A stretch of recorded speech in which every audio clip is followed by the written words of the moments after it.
Қымбатты достар, 2020 жылдың 3 ақпанында Қарабалық орталық аудандық кітапханасының өмірінде маңызды оқиға болды.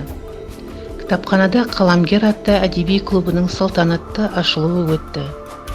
Бүгін біз сіздердің назарларыңызға сол салтанатты ашылуға қатысқан жергілікті қаламгер Ақылбек Қожаұлы Шаяхметтің «Сенім» кітабының бейне тұсаукесерін ұсынғалы отырмыз. Ақылбек Қожаұлы Шаяхмет Қостанай облысы Жітіқара ауданы Желқуар ауылында 1951 жылы 17 маусымда өмірге келген. Ол 50 жылдан астам уақыт бойы шығармашылықпен айналысып келеді. Ақынның қалам тартпаған тақырыптары кемде кем. Оның шығармаларына көз сала отырып, туған жерге, елге, достарға деген махаббат тақырыбынан бастап ел болашағы, тіл тағдыры, жалпы алғанда адамның адами қасиеттері жайлы ой толғайтындығын көреміз. «Сенім» атты жыр жинағы бірнеше бөлімнен тұрады.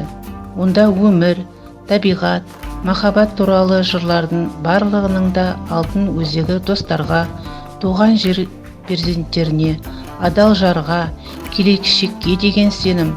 Сол себепті ол өзінің кітабын «Сенім» деп атады. Оны жастарға арналған тілек деуге болады. Онда барлық адамға тән мейірімділік пен зұлымдық, адамгершілік пен қатыгездік секілді маңызды қасиеттер сөз болады.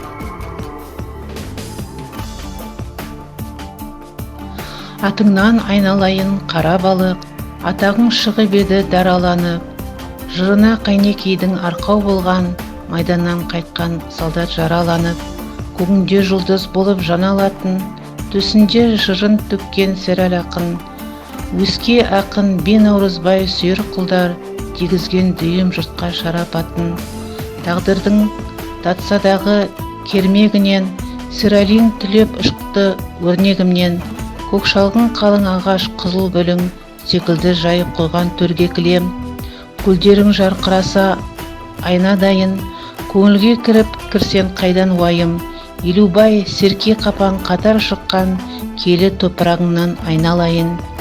Бүгіндер қара қыпшақ қобыланды, әуреден кітап болып жолығарды, тараған асыл тектен қара балық, тарихтың қақ төрінен орын алды.